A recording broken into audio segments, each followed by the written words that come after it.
আসসালামু আলাইকুম আরহামতুল্লাহি ওয়াবারাকাতুহ। মানুষ আল্লাহ তাআলাকে ভয় করে না, কিন্তু মানুষ মানুষকে ভয় করে। একটু কিছু কথা বলবো, একটু শুনে যান। মানুষ কত বড় বেহায়া, মানুষ কত বড় নির্লজ্জ, মানুষ কত বড় নিমকহারাম। মানুষ আল্লাহ তাআলাকে ভয় করে না, কিন্তু মানুষ মানুষকে ভয় করে। কিভাবে? আল্লাহ তাআলা যে খাবারগুলো হারাম করেছেন, যেগুলো নিষেধ করেছেন, সেই খাবারগুলো আপনি আমি প্রতিনিয়ত খেয়ে যাচ্ছি।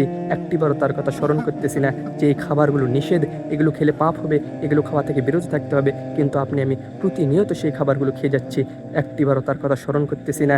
আজকে আপনি একটু অসুস্থ, ডাক্তারের কাছে গিয়েছেন, ডাক্তার প্রেসক্রিপশন করে লিখে দিয়েছেন, ওষুধ লিখে দিয়েছেন, এই খাবারগুলো থেকে বিরত থাকবেন, এই খাবারগুলো খাওয়া যাবে না, এগুলো খেলে অসুখ বৃদ্ধি হবে, এগুলো খেলে আপনার সমস্যা হবে। আপনি ডাক্তারকে ভয় করতেছেন, ডাক্তারের কথা ভয় করে সেই খাবারগুলো থেকে বিরত থাকতেছেন, কিন্তু আল্লাহ তাআলা যে খাবারগুলো হারাম করেছেন সেই খাবারগুলো প্রতিনিয়ত খাচ্ছেন, একটিবারও তার কথা স্মরণ করতেছেন না।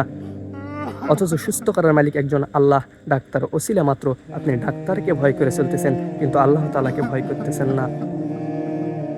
ভয় একমাত্র একজনকেই করতে হবে পৃথিবীতে, দ্বিতীয় কাউকে ভয় করা যাবে না, একমাত্র আল্লাহ ছাড়া।